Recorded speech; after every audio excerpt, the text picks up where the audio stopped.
안녕하세요, 티슈박스입니다. 이번엔 로또의 저주에 걸린 사람들의 이야기 그 두 번째 편입니다. 첫 번째 이야기도 많은 시청 부탁드리고요. 자, 그럼 그들의 기구한 사연 속으로 들어가 보시죠. 브라질의 정육점에서 일하고 있던 헨네의 삶은 불행 그 자체였습니다. 당뇨병으로 다리를 절단하고 직장을 잃은 그는 엎친 데 덮친 격으로 이혼의 아픔까지 겪어야 했습니다. 하지만 하늘은 그에게 일생의 마지막 기회를 주기로 합니다. 17만 달러의 복권에 당첨된 헨네는 알고 지내던 알메이다와 결혼까지 하면서 제2의 인생을 살게 된 것인데요. 그러나 알메이다의 야욕은 오래지 않아 드러났습니다. 헨네는 평소 유언장에 자신이 죽으면 11명의 형제들에게 재산을 골고루 나눠준다고 써놓았는데요. 이 형제들의 이름을 모두 지우는 대신 알메이다 자신의 이름을 유언장에 새로 올려놓는 데 성공합니다. 이에 머물지 않고 몰래 돈을 빼내 고급 저택을 사고 불륜까지 저지르고 마는데요. 이를 알아챈 헨네가 유언장에서 그녀의 이름을 빼버리겠다고 으름장을 놓자 곧장 집을 빠져나와서 어디론가 도망가 버리고 맙니다. 며칠 뒤 우울한 마음을 달래기 위해서 평소 자주 가던 술집을 찾은 헨네는 오토바이를 탄 무장강도 2명과 마주치게 됩니다. 돈을 빼앗은 뒤 헨네의 머리에 4방의 총을 쏘고 달아난 강도들은 얼마 뒤 잡혔지만 그 배후에 알메이다가 있다는 사실이 밝혀집니다. 현재 그녀는 20년형을 선고받고 복역 중입니다. 사람을 죽였는데 너무 약한 거 아닌가요? 우리 돈으로 무려 3,200억 원의 복권에 당첨된 앤드류는 자신의 행운을 이웃과 함께 나누기 위해 자선단체를 만들어서 교회나 실업자 그리고 노숙자들을 위해 돈을 기부했습니다. 하지만 사람들은 자신들의 차례까지 기다릴 수가 없었습니다. 매일같이 그의 집에 나타나서 돈을 요구했고 거부하면 화를 내면서 가족들을 위협했습니다. 한 푼이라도 더 뜯어내기 위한 사람들로 인해 온갖 고소고발에 휩싸인 앤드류는 소송 비용으로만 약 30억 가까이 지출했지만 대부분 무혐의 판결을 받았죠. 이러한 스트레스 때문에 앤드류는 도박에 빠지고 스트립 클럽을 자주 드나들었습니다. 그에게 유일한 희망은 가족들이었습니다. 특히 일찍이 죽은 아빠와 암투병 중인 엄마를 대신해 자신이 손수 키운 손녀딸인 브랜디는 그가 가장 아끼는 사람 중 한 명이었습니다. 15살인 그녀가 원하는 것은 무엇이든 다 사주었고 돈도 예외는 아니었습니다. 기가 막히게 돈 냄새를 맡은 마약 딜러들이 그녀의 주위에 모여들기 시작했고 그녀는 곧 마약 중독에 빠져버리고 맙니다. 그로부터 2년 후 실종된 브랜디는 방수포에 쌓여서 싸늘한 시체로 발견되었습니다.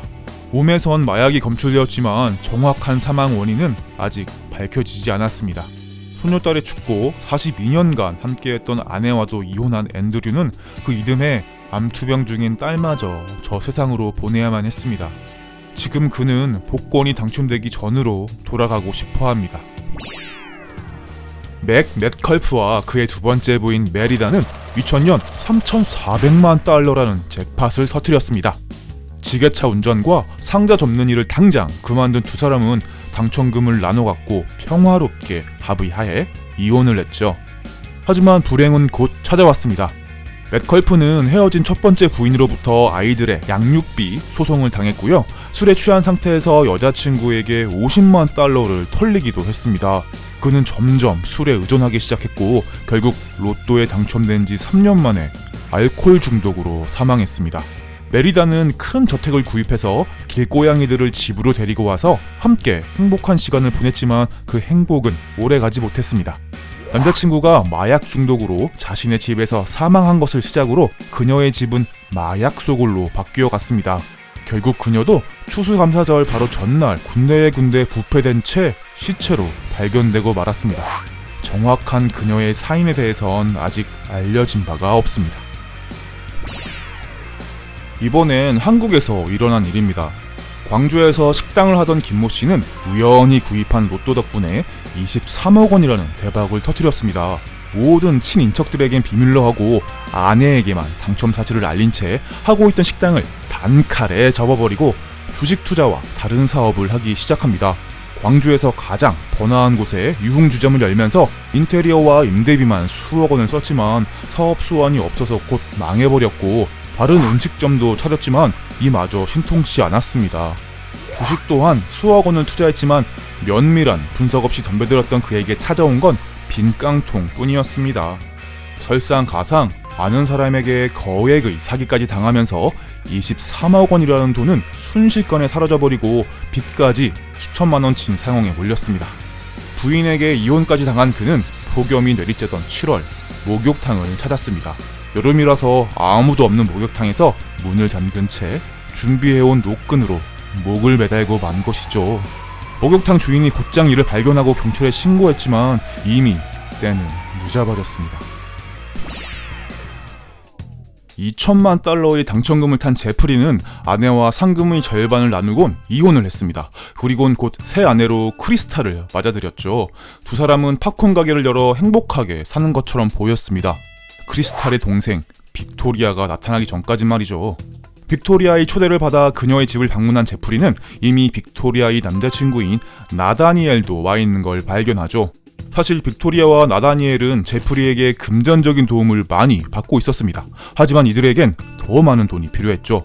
제프리의 다리를 총으로 쏘고 끈으로 묶어서 움직이지 못하게 한 이들은 주머니를 뒤져서 수천 달러의 현금을 갈취했습니다. 이에 만족하지 않은 둘은 제프리를 차에 태우고 이리저리 옮겨다니면서 더 많은 돈을 요구했습니다. 더 이상 돈을 얻어내지 못하자 나다니엘은 빅토리아에게 총을 쥐어주면서 그를 향해 쏘라고 명령했죠. 안 그러면 내가 너를 죽일 거라고 하면서 말이죠. 결국 제프리는 살해당했습니다. 그 자리를 도망친 빅토리아와 나다니엘은 결국 붙잡혀 종신형을 선고받았습니다. 사실 복권에 당첨돼서 불행하게 사는 사람들보다 행복하게 사는 사람들이 훨씬 많지만요. 이 사람들이 복권에 당첨되지 않았다면 평범하고 행복하게 여생을 살 수도 있었겠죠? 사람의 목숨은 돈보다 훨씬 소중한데 말이죠. 재밌는 시청 하셨나요? 좋아요와 구독하기 부탁드릴게요. 안녕.